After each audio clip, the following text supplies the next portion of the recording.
نبی کریم صلی اللہ تعالیٰ علیہ وآلہ وسلم کی شان محبوبیت ایسی بے مثال ہے کہ نبی کریم صلی اللہ تعالیٰ علیہ وآلہ وسلم کو اللہ نے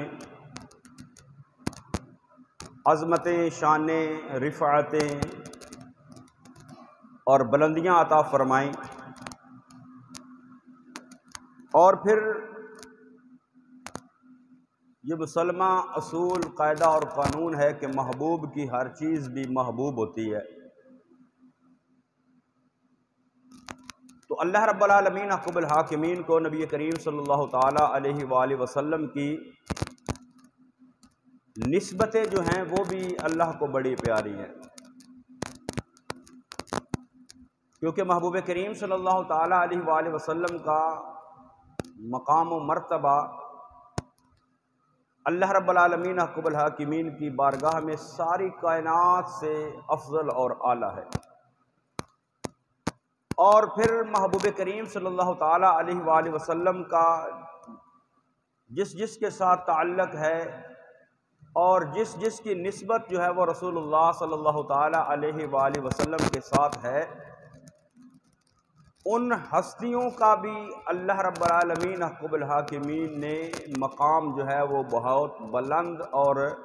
اعلیٰ مقام جو ہے وہ ان کو عطا فرمایا ہے۔ شیخ ابو عبداللہ محمد سلاوی رحمۃ اللہ تعالی علیہ 616 ہجری کے اندر جن کا جو ہے وہ یوم وفات ہے، اللہ رب العالمین حکم الحاکمین کی بارگاہ میں ایک برگزیدہ اللہ کے ولی، ان کا جب وصال ہو گیا 616 ہجری کے اندر، تو بعد میں خواب کے اندر کسی نے دیکھا کہ اللہ نے ان کو جنت کے اندر بڑا اعلیٰ مقام عطا فرمایا ہے۔ تو پوچھا کہ اے شیخ ما فعل اللہ بک، اے شیخ اس دنیا سے جانے کے بعد اللہ نے آپ کے ساتھ کیا معاملہ کیا؟ تو شیخ فرمانے لگے، شیخ ابو عبداللہ محمد سلاوی رحمۃ اللہ تعالی علیہ فرمانے لگے کہ اللہ رب العالمین حکم الحاکمین نے میری بخشش فرما دی۔ پوچھنے والے نے پوچھا کہ اللہ کی طرف سے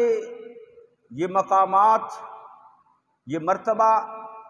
اور یہ بخشش و مغفرت جو ہے یہ ملنے کا سبب کیا ہے؟ یعنی کس وجہ سے اللہ رب العالمین نے آپ کی بخشش فرمائی، آپ کی مغفرت فرمائی، آپ کو جنت میں یہ اعلیٰ مقام عطا فرمایا ہے؟ اس کا سبب کیا چیز بنی؟ کیونکہ انسان جو ہے وہ کوئی بھی ہے، وہ اعمال صالح بھی کرتا ہے، نیک اعمال کرتا ہے، حقوق اللہ کا خیال کرتا ہے، حقوق العباد کا خیال کرتا ہے، اعلی اخلاق کا خیال کرتا ہے، پتہ نہیں اللہ کو کون سی نیکی پسند آئے جس کی وجہ سے اللہ اس کی بخشش فرما دے۔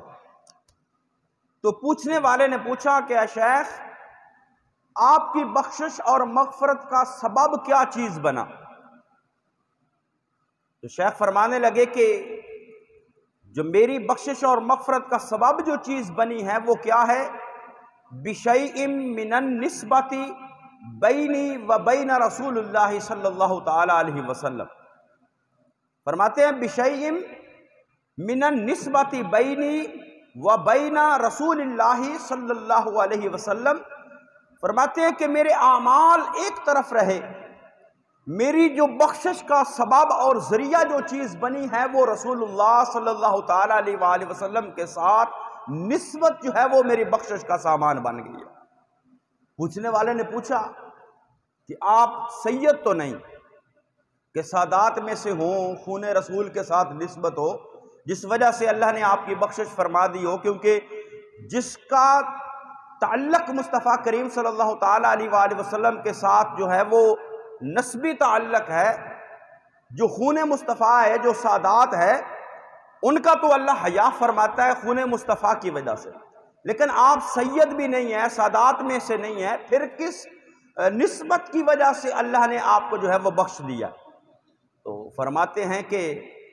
فَمِنْ أَيْنَ نِسْبَتَ، کہ کون سی نسبت جو تھی جس کی وجہ سے اللہ نے آپ کی بخشش فرما دی ہے، وہ فرمانے لگے كَنِسْبَةِ الْقَلْبِ إِلَى الرَّاعِي، فرمایا جو کتے کی مالک کے ساتھ نسبت ہوتی ہے نا، وہی نسبت میری رسول اللہ صلی اللہ تعالیٰ علیہ وآلہ وسلم کے ساتھ تھی۔ میں مصطفیٰ کریم صلی اللہ تعالیٰ علیہ وآلہ وسلم کا غلام تھا، اور غلامی مصطفیٰ کا پٹا میں نے اپنے گلے میں ڈالا ہوا تھا، اس غلامی کی نسبت کی وجہ سے اللہ نے میری بخشش فرما دی ہے۔ تو جو مصطفیٰ کریم صلی اللہ تعالیٰ علیہ وآلہ وسلم کی غلامی کو اپنائے، جو غلامی کی نسبت جو ہے وہ قائم کرے مصطفیٰ کریم صلی اللہ تعالیٰ علیہ وآلہ وسلم کے ساتھ، اللہ اس نسبت کا بھی اتنا حیا فرماتا ہے کہ اس نسبت کی وجہ سے شیخ ابو عبداللہ محمد صلاوی رحمۃ اللہ تعالیٰ علیہ کی بخشش فرما دی، مغفرت فرما دی۔ تو جب ایسی نسبتوں کا بھی حیا اللہ فرماتا ہے، تو جن کو مصطفیٰ کریم صلی اللہ تعالیٰ علیہ وآلہ وسلم کے ساتھ خاندانی نسبت ہے، خونی نسبت ہے، ان شہزادوں کا امام حسن حسین کا کیا مقام و مرتبہ ہوگا۔ اگر بارگاہ رب العزت میں غلامی کی نسبت کا اتنا مقام ہے، تو پھر حسنین کریمین جو نبی کریم صلی اللہ تعالیٰ علیہ وآلہ وسلم کے شہزادے ہیں، جگر پارے ہیں، نواسے ہیں مصطفیٰ کریم صلی اللہ تعالیٰ علیہ وآلہ وسلم کے، جن کو محبوب نے اپنا بیٹا فرمایا ہے، اور جو خون مصطفیٰ صلی اللہ تعالیٰ علیہ وآلہ وسلم ہے، ان نسبت والی ہستیوں کو اللہ کتنا مقام و مرتبہ عطا فرمائے گا۔ آج سفر کی 28 تاریخ ہے، بعض روایات کے اندر 28 سفر حضرت امام حسن کا جو ہے وہ یوم شہادت و وصال ہے، لیکن معتبر روایات کے اندر جو ہے وہ 5 ربیع الاول آپ کا یوم شہادت و وصال ہے۔ 28 ہو یا 5 ہو، ہمیں تو کام ہے ان کا ذکر کرنے سے، ان کی غلامی اپنانے سے، ان کے ساتھ جو ہے وہ اپنی نسبت کو قائم کرنے سے، کہ ان کا ذکر جو ہے وہ ہمارے لیے برکتوں کا باعث بن جائے گا۔ تو اہل سنت و جماعت کی جو محدثین کی تحقیق اس کے مطابق 5 ربیع الاول ہے، لیکن 28 بھی معروف ہے۔ تو اس نسبت سے جو ہے وہ آج کے خطاب جمعہ ذکر امام حسن مجتبیٰ۔ کون حسن مجتبیٰ؟ جو مصطفیٰ کریم صلی اللہ تعالیٰ علیہ وآلہ وسلم کی شہزادی، سب سے چھوٹی شہزادی، شہزادی کونین، سیدہ طیبہ طاہرہ سیدہ فاطمہ الزہراء رضی اللہ تعالی عنہا کے بڑے بیٹے ہیں، بڑے شہزادے ہیں، بڑے لخت جگر ہیں۔ وہ حسن مجتبیٰ جو حضرت امام حسین کے بھی امام ہیں، وہ حسن مجتبیٰ جن کو امام حسین نے بھی اپنا امام مانا ہے، امام تسلیم کیا ہے، کیونکہ نبی کریم صلی اللہ تعالیٰ علیہ وآلہ وسلم کے دونوں شہزادے امام حسن مجتبیٰ ہوں یا امام حسین رضی اللہ تعالی عنہما، دونوں اہل سنت و جماعت کے سروں کا تاج ہیں۔ ہم دونوں کے ساتھ محبت کرتے ہیں، ہم دونوں کے ساتھ عقیدت رکھتے ہیں، لیکن حضرت امام حسین سے بھی بلند مقام جو ہے وہ حضرت امام حسن مجتبیٰ رضی اللہ تعالیٰ عنہ۔ حضرت امام حسین کا مقام ہے، مرتبہ ہے، عظمت ہے، شان ہے، ان کی عظمت کا اعتراف ہے، ان کی عظمتوں کو سلام ہے، لیکن ان سے بھی بڑا مقام حضرت امام حسن مجتبیٰ کا ہے، کیونکہ حضرت امام حسن مجتبیٰ حضرت امام حسین سے بڑے ہیں، مولا کائنات اور سیدہ کائنات کے بڑے شہزادے ہیں، اور نبی کریم صلی اللہ تعالیٰ علیہ وآلہ وسلم کے بڑے نواسے ہیں، اور مصطفیٰ کریم صلی اللہ تعالیٰ علیہ وآلہ وسلم کے ساتھ ان کو زیادہ وقت گزارنے کا موقع ملا۔ 3 ہجری 15 رمضان المبارک کی شب حضرت امام حسن مجتبیٰ اس دنیا کے اندر جلوہ گر ہوئے۔ نبی کریم صلی اللہ تعالیٰ علیہ وآلہ وسلم نے گھٹی عطا فرمائی، اذان اور اقامت جو ہے وہ نبی کریم صلی اللہ تعالیٰ علیہ وآلہ وسلم نے خود آپ کے کان میں اذان بھی جو ہے وہ کہی اور اقامت بھی کہی۔ 7ویں روز عقیقہ کیا، اور جو سر کے بال تھے ان کے برابر چاندی جو ہے وہ صدقہ کی۔ یہ جب بچہ پیدا ہو تو اس کے لیے ہمارے لیے بھی حکم یہی ہے کہ اس کو جب پیدا ہو اس کے کان میں اذان دی جائے، دائیں کان میں، بائیں کان میں اقامت کہی جائے، اس کو گھٹی دی جائے، اور 7ویں روز اس کا عقیقہ کیا جائے،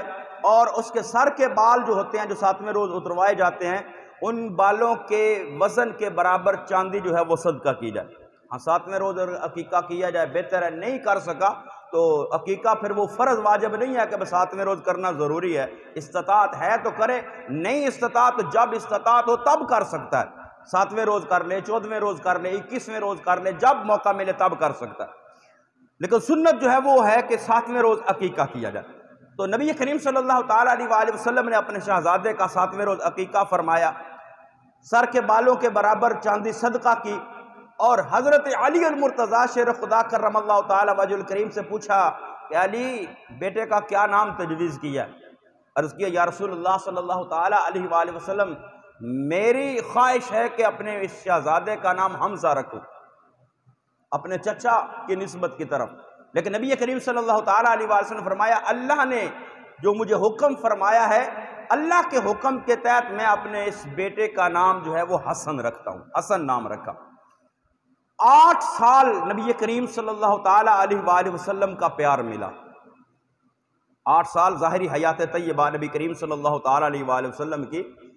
اس کے اندر 8 سال حضرت امام حسن مجتبیٰ نبی کریم صلی اللہ تعالیٰ علیہ وآلہ وسلم کی گود میں کھیلتے رہے، نبی کریم صلی اللہ تعالیٰ علیہ وآلہ وسلم اپنے نواسے سے پیار کرتے رہے، نبی کریم صلی اللہ تعالیٰ علیہ وآلہ وسلم اپنے ان نواسوں کے ساتھ محبت کا اظہار فرماتے رہے، خود بھی کرتے رہے، اللہ رب العالمین حکم الحاکمین کی بارگاہ میں بھی دعا کرتے رہے مولا ان کے ساتھ محبت فرما، اور فرمایا جو میرے نواسوں کے ساتھ محبت کرے مولا تو ان کے ساتھ بھی محبت فرما۔ اور نبی کریم صلی اللہ تعالیٰ علیہ وآلہ وسلم کا جب وصال مبارک ہوا تو پھر خلفائے راشدین اور تمام صحابہ کرام نبی کریم صلی اللہ تعالیٰ علیہ وآلہ وسلم کے نواسوں کے ساتھ محبت رکھتے ہیں۔ صحابہ بیان کرتے ہیں جب ہمارا دل بے چین ہوتا نا، کیونکہ نبی کریم صلی اللہ تعالیٰ علیہ وآلہ وسلم کا رخ انور ہم سے اوجل ہو گیا، نبی کریم صلی اللہ تعالیٰ علیہ وآلہ وسلم کا چہرہ مبارک جس کو دیکھ کر ہم اپنی آنکھوں اور دل کی پیاس بجھایا کرتے تھے، جس کو دیکھ کر اپنی آنکھوں اور دل کی پیاس بجھایا کرتے تھے، جب جو چہرہ مصطفیٰ نگاہوں سے اوجل ہو گیا تو صحابہ بیان کرتے ہیں ہم شہزادگان کو، حسن و حسین کو اکٹھا کرتے، ان دونوں کو اکٹھا کر کے سامنے بٹھاتے تو دیکھ کر ہمیں رسول اللہ صلی اللہ تعالیٰ علیہ وآلہ وسلم کی یاد سے دل کو تسکین مل جاتی، کیونکہ حضرت امام حسن مجتبیٰ سر سے لے کر سینے تک اور سینے سے لے کر پاؤں تک حضرت امام حسین یہ رسول اللہ صلی اللہ تعالیٰ علیہ وآلہ وسلم کے مشابہ تھے۔ جب دونوں شہزادوں کو ملا کر بٹھایا جاتا، ملا کر کھڑا کیا جاتا، تصویر مصطفیٰ بن جایا کرتے تھے، تو صحابہ ان کے ساتھ محبت کرتے، پیار کرتے۔ نبی کریم صلی اللہ تعالیٰ علیہ وآلہ وسلم کے بعد آقا دو جہاں صلی اللہ تعالیٰ علیہ وآلہ وسلم کے پاس ایک مرتبہ سیدہ طیبہ فاطمہ الزہرا رضی اللہ تعالیٰ عنہا اپنے دونوں شہزادوں کو لے کر نبی کریم صلی اللہ تعالیٰ علیہ وآلہ وسلم کی بارگاہ میں حاضر ہوئیں اور عرض کیا یا رسول اللہ صلی اللہ تعالیٰ علیہ وآلہ وسلم ہذان ابناکا، یا رسول اللہ یہ آپ کے دونوں شہزادے آپ کی بارگاہ میں حاضر ہیں، یا رسول اللہ ہذان ابناکا، یہ دونوں شہزادے، دونوں بیٹے آپ کی خدمت میں حاضر ہے، فورثہما شیئا، یا رسول اللہ اپنے ان شہزادوں کو اپنی وراثت میں سے کچھ عطا فرمائیے، اپنی وراثت میں سے کچھ عطا فرمائیے۔ اور نبی کریم صلی اللہ تعالیٰ علیہ وآلہ وسلم کی وراثت یہ دنیا کا مال، دنیا کی دولت نہیں ہوتی، نہ آقا کریم صلی اللہ علیہ وسلم نے ارشاد فرمایا کہ جو انبیاء کی جماعت ہے یہ نہ کسی کے وارث ہوتے ہیں دنیاوی اعتبار سے، دنیاوی مال و دولت کے اعتبار سے، نہ ان کا کوئی وارث ہوتا ہے، جو ترکہ جو مال یہ چھوڑ جائیں انبیاء کرام وہ صدقہ ہو جاتا ہے، تو دنیاوی مال و دولت وراثت نہیں ہوتی۔ جس طرح آج بعض لوگوں نے جو ہے وہ باغ فدق کے حوالے سے بڑا شور شرابہ کیا ہوا ہوتا ہے کہ جو نبی کریم صلی اللہ علیہ وسلم کی وراثت تھی، آقا کی وراثت دنیا کا مال نہیں، دنیا کی دولت نہیں، کوئی زمین کوئی زر نہیں ہے، بلکہ مصطفیٰ کریم صلی اللہ تعالیٰ علیہ وآلہ وسلم کا وراثت جو تھی وہ علم تھا، تو سیدہ فاطمہ الزہرا نے دونوں شہزادے لا کر مصطفیٰ کی گود میں دیے اور عرض کیا یا رسول اللہ صلی اللہ تعالی علیہ وآلہ وسلم، یا رسول اللہ ھذان ابناکا، یہ دونوں شہزادے آپ کی بارگاہ میں حاضر ہیں، فورثہما شیئا، یا رسول اللہ ان دونوں کو کچھ عطا فرما دیجیے۔ تو آقا کریم صلی اللہ تعالی علیہ وآلہ وسلم نے ایک طرف امام حسن کو بٹھایا، ایک طرف امام حسین کو بٹھایا، دونوں شہزادوں کو اپنی گود میں بٹھا کر پیار کیا، اور پیار کرتے ہوئے حضرت امام حسن کی طرف اشارہ کر کے فرمایا اما الحسن، یہ جو میرا حسن ہے، یہ جو میرا بیٹا حسن ہے، فَلَهُ حَيْبَتِي وَسُعْدَدِي، فرمایا اس کو میں نے اپنی ہیبت اور اپنی سرداری عطا فرما دی ہے، جو میری ہیبت اور جرت جو اللہ نے مجھے عطا فرمائی ہے، میں نے وہ ہیبت اور جرت عطا فرما دی، اور جو اللہ نے مجھے سرداری عطا فرمائی، سیادت عطا فرمائی، فرمایا یہ دو چیزیں جو ہیں وہ میں نے اپنے اس بیٹے حسن کو عطا فرما دی ہے۔ اور فرمایا پھر حضرت امام حسین کی طرف متوجہ ہوئے، حضرت امام حسین کی طرف دیکھ کر فرمایا وَأَمَّا حُسَيْنٌ فَلَهُ جُرَّتِي وَجُودِي، فرمایا یہ میرا بیٹا حسین، اس کو میں نے اپنی جرت اور بہادری بھی عطا فرما دی اور اپنی سخاوت بھی عطا فرما دی۔ اب ایک شہزادے کو ہیبت اور سیادت عطا فرمائی حضرت امام حسن مجتبی، اور ایک مرتبہ حضرت سیدنا ابو بکرہ نفیع رضی اللہ تعالیٰ عنہ صحابی رسول ہے، وہ بیان کرتے ہیں کہ نبی کریم صلی اللہ تعالیٰ علیہ وآلہ وسلم کی گود میں حضرت امام حسن مجتبی تشریف فرما ہے، نبی کریم صلی اللہ تعالیٰ علیہ وسلم ان کے ساتھ محبت فرما رہے ہیں، پیار فرما رہے ہیں، اور آقا دو جہاں صلی اللہ علیہ وسلم نے ارشاد فرمایا ان ابنی ھذا سید، فرمایا ان ابنی ھذا سید، فرمایا یہ میرا بیٹا جو ہے یہ سید ہے، یہ سردار ہے۔ ویسے تو ساری آل مصطفیٰ جو ہے وہ جو سیدہ فاطمہ الزہرا کے سلسلہ سے نبی کریم صلی اللہ تعالیٰ علیہ وآلہ وسلم کی اولاد کا سلسلہ دنیا کے اندر قائم ہے، وہ ساری کو سادات کہا جاتا ہے، سید کہا جاتا ہے، لیکن جو سید بمعنی سردار کے ہے، ایک تو نسبت کے اعتبار سے سید ہے نا، جو نبی کریم صلی اللہ علیہ وسلم کی اولاد ہے، حضرت امام حسن کی اولاد ہے، حضرت امام حسین کی اولاد ہے، جو دنیا کے اندر آج بھی موجود ہے، وہ سید نسبت مصطفیٰ صلی اللہ علیہ وسلم کے وجہ سے وہ سادات ہیں، سید ہیں، لیکن سید کا جو دوسرا معنی ہے سرداری والا، سیادت والا، اس معنی میں فرمایا آقا نے ان ابنی ھذا سید، فرمایا میرا یہ بیٹا جو ہے یہ سید ہے، یہ سردار ہے۔ پوری آل میں سے صرف حضرت امام حسن کے لیے مصطفیٰ کریم صلی اللہ علیہ وسلم نے خصوصی طور پر جو ہے وہ یہ سید سردار والا لفظ عطا فرمایا، کیونکہ آقا نے فرمایا نا کہ اس کو میں نے اپنی ہیبت بھی عطا فرما دی، اپنی سیادت اور سرداری بھی عطا فرما دی، فرمایا یہ میرا بیٹا سید ہے، سردار ہے، اور سرداروں والا کام کر کے جائے گا، سرداروں والا کام کر کے جائے گا۔ سرداروں والا کام کیا ہے؟ فرمایا وَلَعَلَّ اللَّهَ أَن يُصْلِحَ بِهِ بَيْنَ فِئَتَيْنِ عَظِيمَتَيْنِ مِنَ الْمُسْلِمِينَ، فرمایا ایک وقت آئے گا میری امت کے دو گروہ، دو جماعتیں، مسلمانوں کی دو عظیم جماعتیں، فِئَتَيْنِ عَظِيمَتَيْنِ، فرمایا دو عظیم جماعتیں، من المسلمین، مسلمانوں کی، فرمایا ان کے درمیان جب اختلاف پیدا ہوگا، حضرت علی المرتضیٰ شیر خدا کرم اللہ تعالی وجہ الکریم، حضرت سیدنا امیر معاویہ رضی اللہ تعالی عنہ، آپ کے درمیان حضرت عثمان غنی رضی اللہ تعالی عنہ کی شہادت کے وقت، شہادت کے بعد جو قصاص کے معاملے پر اختلاف پیدا ہوا، اور اس اختلاف کو شر پسندوں نے ہوا دے کر جو ہے وہ جنگ کی صورت کے اندر اختیار کر دیا، جنگ کی صورت پیدا ہوگی، دونوں لشکر آمنے سامنے ہو گئے،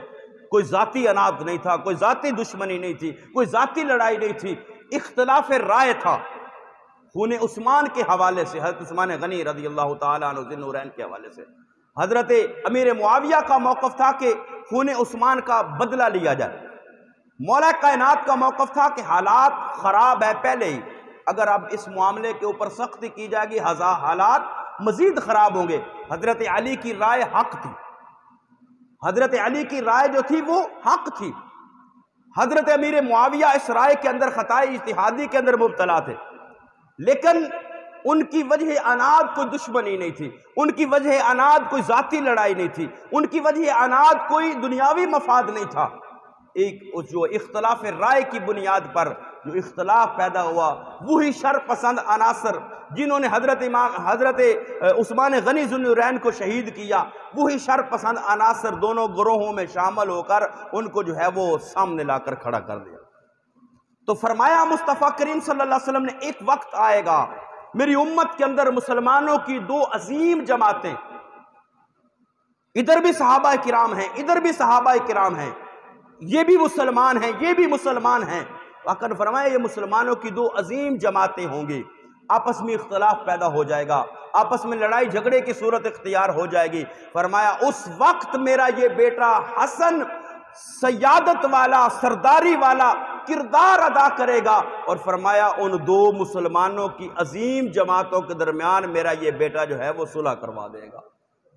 میرا یہ بیٹا صلح کروا دے گا۔ فرمایا اس معاملے کے اندر فرمایا ان ابنی ھذا سید، کیونکہ سید کا جو سردار کے معنوں کے اندر سیادت جو ہے وہ کردار جو ادا کرتا ہے، جو ایک سردار کا دنیا کے اندر بھی اگر کہیں جھگڑا ہو جائے، لڑائی ہو جائے دو فریقین کی، تو ہمارے پنجابی معاشرے کے اندر جو کسی بڑے آدمی کے پاس جا کر فیصلہ کرواتے یار اس کو اپنا سردار مان لو، اس کو جو ہے وہ اپنا فیصل مان لو کہ یہ جو فیصلہ کر دے ہم کو یہ فیصلہ قبول ہوگا، اور پھر دونوں کی وہ صلح کروا دیتا ہے۔ جو اچھا کوئی ذمہ دار ہو، کوئی اچھا ایم پی ایم این اے ہو، معاشرے کے اندر دو لوگوں کی لڑائی ہو تو وہ صلح کروانے کی کوشش کرتا ہے، وہ سرداری ہوتی ہے۔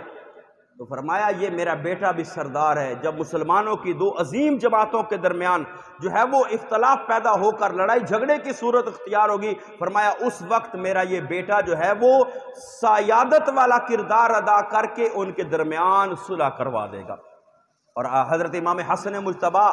جب حضرت علی المرتضیٰ شیر خدا کی جو ہے وہ شہادت ہو گئی، اس کے بعد حضرت امام حسن مجتبیٰ 6 مہینے تک خلافت کے عہدے پر جو ہے وہ حضرت امام حسن مجتبیٰ جو ہے وہ خلیفۃ المسلمین 5ویں خلیفہ بنے، لیکن جب دیکھا تو آپ نے خلافت حضرت امیر معاویہ کے سپرد کر دی، اور جب لوگوں نے اعتراض کیا کہ آپ نے جو ہے یہ کیا کر دیا، فرمایا ایک تو میں نے نانے کی اس پیشین گوئی کو پورا کیا ہے، ایک تو میرے نانے نے جو فرمایا تھا کہ دو مسلمانوں کے عظیم گروہوں کے درمیان میرا بیٹا صلح کروائے گا، میں نے وہ کردار ادا کیا ہے، اور فرمایا پھر یہ تو دنیا کی سرداری، یہ دنیا کی سرداری، دنیا کی خلافت حسن کے لیے کیا معنی رکھتی ہے۔ آقا کریم صلی اللہ علیہ وسلم کے نواسے نے فرمایا ما احببت ان الی امر امت محمد علی ان یحراقی فی ذالک محجمۃ، فرمایا امت مصطفیٰ کے خون بہا کر اگر میں دنیا کی سرداری حاصل کروں تو فرمایا حسن کو یہ بات گوارا نہیں ہے کہ اس دنیا کی سرداری کے لیے، دنیا کی امارت کے لیے اس معاملے کے اندر کہ میں امت مصطفیٰ کا خون کا ایک قطرہ بھی بہاؤں، فرمایا مجھے یہ بات قطعاً گوارا نہیں ہے۔ اور حضرت امام حسن مجتبیٰ جن کو اللہ کے محبوب نے دنیا کے اندر بھی سردار فرمایا، اور پھر ان کی سرداری کا مطلب یہ نہیں ہوتا کسی کے پاس کو بڑا عہدہ ہو تو پھر وہ سردار ہوتا ہے، عہدہ نہ بھی ہو لیکن اس کے اندر سرداری اور سیادت والے اس کے اندر جو ہے وہ کردار موجود ہو تو پھر وہ بغیر کسی عہدے اور مرتبے کے بھی سردار ہوتا ہے۔ تو حضرت امام حسن مجتبیٰ کو اللہ کے محبوب نے دنیا کے اندر بھی فرمایا یہ میرا بیٹا سید ہے، سردار ہے، اور پھر یہ سرداری ان کو تو اللہ نے یہ صرف دنیا کی سرداری عطا نہیں فرمائی بلکہ اللہ نے محبوب کے نواسوں کو دنیا کی سرداری بھی عطا فرمائی ہے اور جنت کی سرداری بھی عطا فرمائی ہے، جنت کی سرداری بھی عطا فرمائی ہے۔ فرمایا الحسن والحسین سیدا شباب اہل الجنہ، فرمایا یہ حسن و حسین میرے دونوں شہزادے، فرمایا یہ جنتی جوانوں کے سردار ہیں، وَأَبُوهُمَا خَيْرٌ مِّنْهُمَا، اور ان کا باپ ان سے بہتر ہے، یعنی حضرت علی المرتضیٰ۔ فرمایا کہ یہ حسن و حسین صرف دنیا کے اندر سردار نہیں ہے، اللہ نے تو ان کو وہ سرداری عطا فرما دی ہے کہ جنت کے اندر جنتی نوجوانوں کے سردار جو ہوں گے وہ فرمایا میرے بیٹے حسن و حسین ہوں گے۔ اور فرمایا وَأَبُوهُمَا خَيْرٌ مِّنْهُمَا، فرمایا ان کا باپ علی ان سے بھی بہتر ہوگا۔ تو ان کو تو اللہ نے دنیا کی سرداریاں بھی عطا فرمائیں، آخرت کی سرداریاں بھی عطا فرمائیں، اور پھر اللہ نے حضرت امام حسن مجتبیٰ کو نبی کریم صلی اللہ تعالیٰ علیہ وآلہ وسلم کی جو صفات تھیں ان کا بھی مظہر بنایا، ان کا بھی مظہر بنایا۔ اور حضرت امام حسن مجتبیٰ نبی کریم صلی اللہ تعالیٰ علیہ وآلہ وسلم کے نواسے ہیں، نبی کریم صلی اللہ تعالیٰ علیہ وآلہ وسلم کی لخت جگر سیدہ فاطمہ الزہراء کے شہزادے ہیں، اور ہم اہل سنت و جماعت الحمدللہ اس عقیدے کے حامل لوگ ہیں کہ ہم صرف یا حسین نہیں کرتے،